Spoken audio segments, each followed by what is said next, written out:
ابھی پرچہ آؤٹ نہیں کیا، ڈونٹ وری وسیم بھائی، بڑا بہت بڑا پرچہ ابھی پڑا ہوا ہے.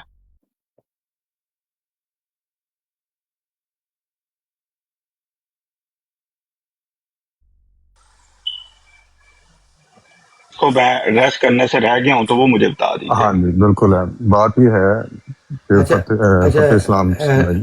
نائڈو بھائی ایک سیکنڈ، جی ذرا ایک سیکنڈ مجھے جی جی دیجیے. مائک ذرا بند کرا، وہ شور آ رہا ہے. اچھا یار، وہ محمد احمد بھائی ایسے بندے کو نا انٹائر لائف میوٹ نہیں کر دیتے. میں کمنٹ پڑھ رہا ہوتا ہوں، تو جب تک کوئی ایسی بات نہ ہو جو مقصد بالکل تھرڈ لیول کی ہو، تو باقی ہر ایک نے اپنے اوپینین تو دینی نا. وہ ہمارے کوئی بیت فارم یافتہ تو نہیں ہے، انہوں نے ہماری مخالفت تو کرنی ہے. لیکن اگر مقصد مہذب الفاظ میں وہ ہم سے اختلاف کرے تو اس کا مطلب یہ نہیں کہ ہم اتنا بھی کمزور ہمارے جذبات ہے کہ صرف اس کو میوٹ کرنا انٹائر لائف، بلکہ اسے بلاک بھی کر دینا ہے جو بزرگوں کی شان میں کوئی ایسی اونچی نیچی بات کرے. تو لیکن جب تک وہ اختلافی بات کرے تو اس کا کوئی ایسا مسئلہ نہیں ہوتا. بس کوئی بلو دی بیلٹ یا مغلظات یا گالی کے جو درجے پہ آ جائے نا، اسے بھی شک بلاک کر دینا. میوٹ نہیں، بلاک بھی ٹھوک دینا، وہ میری طرف سے اجازت ہے. لیکن جب تک وہ اپنا اختلاف لکھ رہا ہے تو وہ کوئی ایسا مسئلہ نہیں ہوتا. تو آپ ان کو پلیز، جن کو آپ نے انٹائر لائف میوٹ کیا نا، ان کو ان میوٹ کر دیں. اور ان کو بھی یہ ریکویسٹ ہے کہ اپنے جذبات پہ قابو رکھیں. اور اگر کوئی بندہ تو بات کرے تو مگر میں نے اب اپنے بندے کو دیکھ لیا، آپ کے سامنے ہدایات کر دی ہیں. تو اب آپ نے بھی مقصد ہے کہ اختلافی بات کر سکتے ہیں، لیکن ایسی بات نہ کریں جس سے آپ کو بھی پتا ہو کہ آپ کا بھی ذہن ضمیر مطمئن نہ ہو، اور صرف بدلے کی آگ میں آپ اس حدود پہ جائیں جہاں پھر مسئلہ خراب ہو. ہمارا نہیں دل کرتا کسی کو میوٹ کرنے پہ. ہم تو کہتے ہیں سارے ہیں سنے بیٹھے، اچھی باتیں ہو رہی دونوں طرف سے، اچھے اچھے بھائی بٹھاتا ہوں میں. تو جی اپنا نائٹر بھائی جزاک اللہ. پہلی بات تو یہ ہے کہ فتح اسلام بھائی، آپ سے مجھے یہ امید قطعی نہیں تھی کہ آپ قطعی آیت کو نہیں سمجھ رہے، قطعی دلیل کو. میں تو یہ حیران ہو رہا ہوں کہ آپ نے کیسے کہہ دیا کہ آپ کے موقف پہ یہ آیت قطعی ہے. بالکل نہیں ہے، بالکل نہیں ہے، کیونکہ آپ تعویل کا سہارا لے رہے ہیں. قطعی آیت، صریح آیت وہی ہوتی ہے جس کی تعویل کا آپ کو تعویل کی ضرورت نہیں پڑتی، وہ اپنے مضمون پر ہوتی ہے. جو ہم آپ کو مضمون بتا رہے ہیں وہ قرآن کی آیت، اللہ کا جو پیغام ہے، اور جو شان نزول. آپ نے ابن کثیر پڑھی، اب ابن کثیر اس کی آیت میں نکال لیجئے. آپ کیوں نہیں نکال رہے؟ وہ نکال کے پڑھیے. آپ نے سورہ فاتحہ کی بات کی، وہاں تو اس سے ان کو لنک کیوں کیا گیا؟ کیونکہ وہاں انعام یافتہ لوگوں کا بتایا نہیں گیا تھا. وہاں صرف یہ بتایا اہدنا الصراط المستقیم صراط الذین انعمت علیہم، ان لوگوں کا رستہ دکھا جن پر تیرا انعام ہوا، تو نے انعام کیا. اب وہاں انعام یافتہ لوگوں کے بارے میں بتایا نہیں گیا. اس آیت کو اس لیے لنک کیا جاتا ہے کہ انعام یافتہ لوگوں کا بتایا جاتا ہے کہ جو سورہ فاتحہ میں انعام یافتہ لوگ کہا اللہ تبارک و تعالیٰ نے انعمت علیہم، دو اس آیت میں بتا رہا اللہ تعالیٰ وہ انعام یافتہ لوگ کون ہیں؟ نبیین ہیں، صدیقین ہیں، شہداء اور صالحین. تمام مفسرین نے اسی طرح لنک کیا، اس کو اسی مقصد کے لیے لنک کیا. وہاں درجوں کے لیے کسی نے بات ہی نہیں کی کہ وہ نبی بنے گا. آپ نے ابن کثیر پیش کی ہے، آپ ابن کثیر اس آیت کی بھی پیش کیجیے. ایک بات ہے. دوسری بات یہ ہے کہ آپ کے ابھی آپ کے جو جماعت کا صحیح موقف ہے کہ 1000 سال تک کسی نبی نے نہیں آنا، اور 1000 سال بعد یہ دنیا ختم ہو جائے گی، بلیک ہول میں چل جائے گی. تو اس کا مطلب ہے کہ یہ اطاعت تو صرف کھلی تھی مرزا صاحب کے لیے، کسی اور کے لیے نہیں یہ رستہ کھلا تھا. حالانکہ آیت تو پھر عام ہے، وَمَن يُطِعِ اللَّهَ وَالرَّسُولَ، آیت تو بالکل عام، سارے ہونے چاہیے. پھر آپ کا یہ موقف کیوں ہے کہ 1000 سال اگلے 700 سال تک صرف خلافت رہنی ہے؟ کیا لوگ اب وہ اس طرح کی اطاعت نہیں کر رہے؟ اس کے بعد قیامت آ جانی ہے، یہ دنیا ختم، بلیک ہول میں چلی جانی ہے. تو پھر اس کا واضح مطلب یہ نظر آ رہا ہے کہ آپ صرف مرزا صاحب کے حوالے سے اس آیت کو لے رہے ہیں کہ مرزا صاحب نے اطاعت کی اور وہ نبی بن گئے.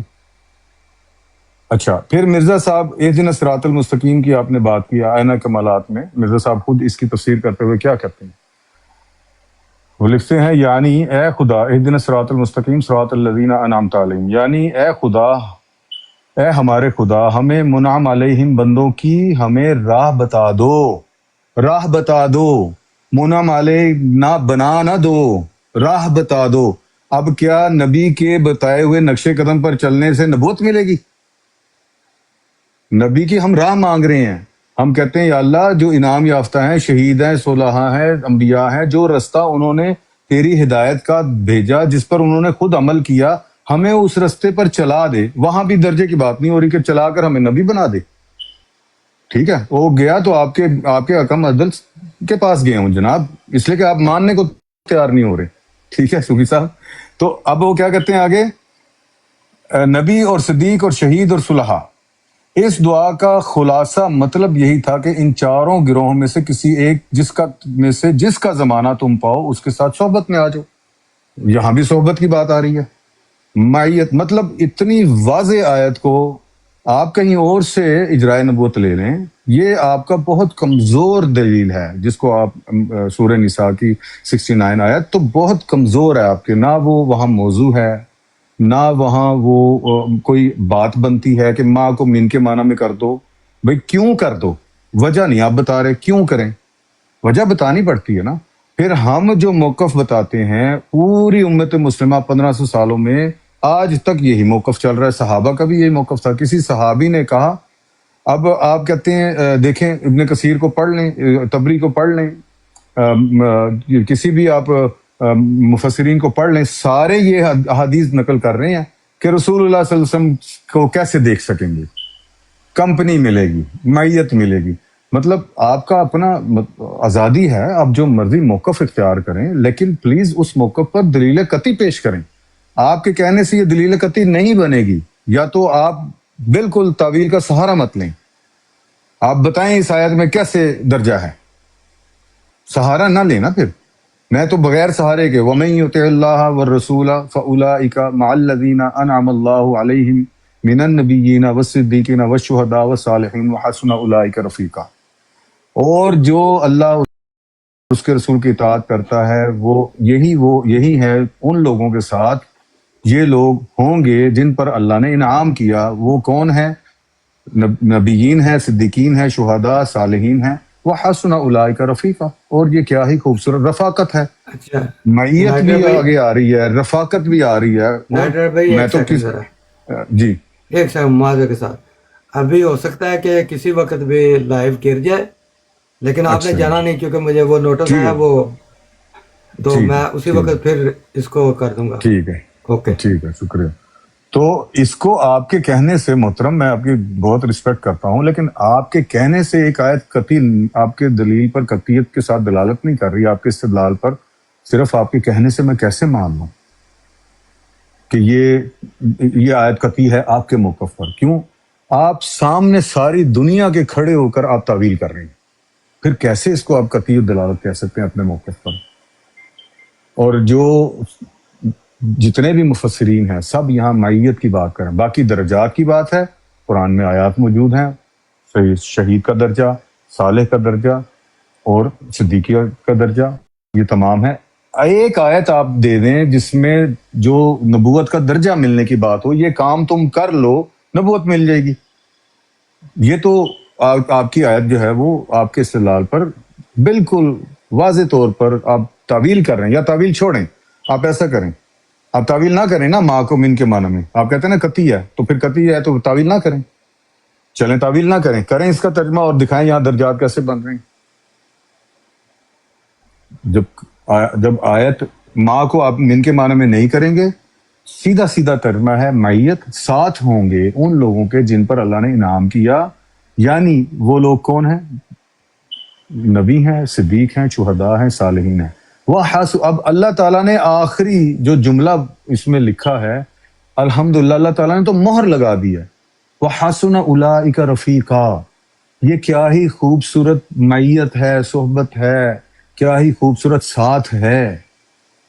باقی اب آپ ٹھیک ہے جیسے آپ بات کرنا چاہیں، لیکن کم از کم آپ مجھے یہ تو ثابت کریں کہ آپ تعویل نہیں کر رہے، اور پھر آپ کہتے ہیں کہ ہاں جی یہاں دیکھو درجات ہیں، کیونکہ آپ کے تو استدلال جو ہے اس کو یہ دلیل آپ کے استدلال پر ضنی بن جاتی ہے، احتمال آ جاتا ہے، تو کیا ہوگا؟ دلیل قطعی نہیں ہے۔ اور نبوت کا معاملہ تو قطعیت کے ساتھ ہوتا ہے، یہ دلیل قطعی ہوگی تو آپ یہاں سے نبوت کو ثابت کر سکیں گے۔ آپ پہلے ہاتھ ہی اپنی اس آیت کو اپنے لیے تعویل کر کے زنی بنا دیتے ہیں، پھر نبوت کی بات کیسے قطعیت کے ساتھ ثابت کریں گے؟ تو جزاک اللہ، شکریہ۔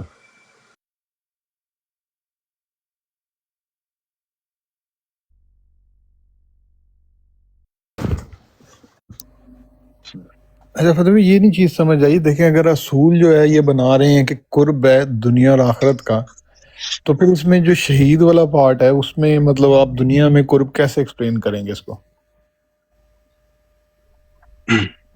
یہ سوال مجھ سے ان سے؟ جی آپ سے ہے۔ جی بہت شکریہ، میں اس کو بھی ساتھ رکھ لوں گا، انشاءاللہ سمجھ آ جائے گی۔ جزاک اللہ۔ جی بہت شکریہ۔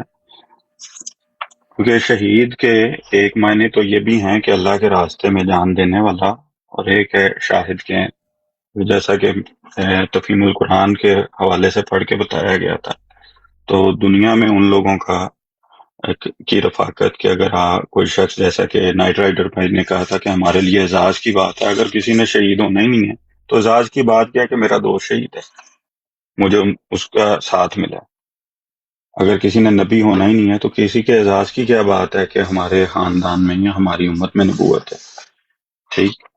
یا اگر یہ اعزاز ہے ہی نہیں ہے تو اس کی رفاقت کے اعتبار سے میں اب ان کے پوائنٹس کو ساتھ ساتھ لے کے چلتا ہوں۔ آپ نے عرض کیا کہ مجھ سے یہ امید نہیں تھی کہ قطعی نہیں ہے یہ آیت۔ نائٹ رائڈر بھائی، آیت مبارکہ بہت قطعی ہے۔ آیت مبارکہ نے اللہ کے رسول کی اطاعت کے نتیجے میں بیان کیا ہے۔ تو جب اگر تو صرف اور صرف رفاقت فی الجنہ کی بات ہوتی تو خدا تعالیٰ بیان کر دیتا ہے کہ حسن اولئک رفیقا من الجنہ اور فی الجنہ۔ خدا تعالیٰ نے اس کو جو آیت مبارکہ ہے اس کو بیان کر دیا ہے کہ اللہ اور اللہ کے رسول کی جو لوگ اطاعت کریں گے وہ ان لوگوں میں کے ساتھ ہوں گے، ان لوگوں میں سے ہوں گے۔ دونوں ترجمے فٹ ہوتے ہیں، کیونکہ ما عربی زبان میں، یہ میں تعویل نہیں کر رہا ہوں، یہ عربی زبان میں استعمال ہوتا ہے، اور اللہ تعالیٰ نے ما کو کن کن معنوں میں استعمال کیا ہے یہ ہم نے آپ کو بتا دیا ہے، مفردات القرآن کا حوالہ دے کے، قرآن کریم کا حوالہ دے کے۔ یہاں تو ہونا کہ میں کوئی اپنی طرف سے بات کر رہا ہوں جو اللہ نے نہ کی ہو، اللہ کے حبیب نے نہ کی ہو، اہل علم جب اس بات کو جانتے ہی نہ ہو، استعمال ہی نہ کرتے ہو۔ خدا نے جو بڑا صراحت کے ساتھ بیان کیا ہے ماں کو، اور آگے اس کی تفصیل خود خدا تعالیٰ نے بیان کر دی ہے، من النبیین والصدیقین والشہداء والصالحین۔ اگر تو میت کو آپ نے جنت کے اندر رکھنا ہے لوگوں کے ساتھ، تو پھر دنیا میں اعلان کر دیں نہ کوئی نبی ہوگا، نہ شہید ہوگا، نہ صدیق ہوگا، نہ صالح ہوگا، تو قطعی ہے تو آپ اس کا اعلان بھی نہیں کر سکیں گے۔ آپ اس انعام کو دینے کے لیے آپ کہہ رہے ہیں کہ میرے سامنے کوئی اور آیت پیش کر دیں۔ آپ نے حضرت مسیح موعود علیہ السلام کی بات کی، حضرت مسیح موعود علیہ السلام کا ایک حوالہ میں آپ کی خدمت میں رکھ دیتا ہوں۔ حضور فرماتے ہیں آیت انعمت علیہم کی تفسیر، اس بات کو کبھی نہیں بولنا چاہیے کہ قرآن شریف کے بعض حصے دوسرے کی تفسیر اور شرح ہے۔ ایک جگہ ایک امر بطور اجمال کے بیان ہوتا ہے اور دوسری جگہ وہی امر کھول کر بیان کر دیا جاتا ہے، گویا دوسرا پہلے کی تفسیر ہے۔ پس اس جگہ جو فرمایا ہے کہ صراط اللہ زینہ انعمت علیہم تو بات طریق اجمال ہے، لیکن دوسرے مقام پر من علیہم کی خود تفسیر کر دی من النبیین والصدیقین والشہداء والصالحین۔ من علیہ 4 قسم کے لوگ ہیں، نبی، صدیق، شہید اور صالح۔ انبیاء علیہ السلام میں چاروں شانیں جمع ہوتی ہیں کیونکہ یہ اعلیٰ کمال ہے، اور ہر ایک انسان کا فرض ہے کہ وہ ان کمالات کے حاصل کرنے کے لیے جہاں مجاہدہ صحیحہ کی ضرورت ہے اس طریق پر جو حضرت صلی اللہ علیہ وسلم نے عمل سے دکھایا کوشش کرے۔ تو حضرت مسیح موعود علیہ السلام کی بات کریں گے تو وہ تو بڑا صراحت کے ساتھ۔ پھر میں نے آپ کی خدمت میں جو بات بیان کر دی تھی اس بات کو کہ جو علماء ہیں ان کی تفاسیر سے اور ان کے کلام سے یہ بات بڑی صراحت کے ساتھ آپ کو پڑھ کے سنا دی تھی کہ اسی آیت کی تفسیر ہے۔ اگر امام ابن کثیر نے یہ بات بیان کی ہے یا جو پانی پتی صاحب ہیں، ثناء اللہ پانی پتی صاحب، اگر انہوں نے اس بات کی تفسیر کو سورہ فاتحہ کے نیچے لے کے آئے ہیں تو بات کیا ہے؟ کس مقصد کے لیے لائے ہیں؟ ہم دعا کس مقصد کے لیے مانگ رہے ہیں؟ ہمیں ان سے ملا یا ہمیں ان کے راستے پر چلا جن پر تیرا انعام تھا؟ تو انعام ہم دنیا میں بھی مانگ رہے ہیں، آخرت میں بھی مانگ رہے ہیں۔ دنیا و آخرت دونوں میں انعام مانگنے کا خدا تعالیٰ نے جواب کیا دیا ہے کہ کون سے انعام دوں گا؟ خدا سے دعا مانگی، خدا نے جواب دیا ہے کہ نہیں دیا؟ جو خدا یہ کہتا ہے کہ ہم نے ہر چیز کی تفصیل اس کتاب میں بیان کی ہے۔ ہم نے قرآن کریم میں تمہارے لیے دین کے جو ضروری باتیں تھیں، یہ سوال اٹھنا تھا کہ نہیں اٹھنا تھا؟ کل کو کوئی بندہ یہ کہہ سکتا ہے کہ اللہ نے تو یہ انعامات کا ذکر ہی نہیں کیا۔ خدا نے خود اس کا جواب دے دیا ہے کہ جو اللہ اور اللہ کے رسول کی اطاعت کرے گا، اور تمام اہل علم حضرات، تمام بڑے مفسرین نے اس آیت کو اس آیت کی تفسیر میں سورہ فاتحہ کی میں لکھا ہے، اور لکھ کر یہ بات بیان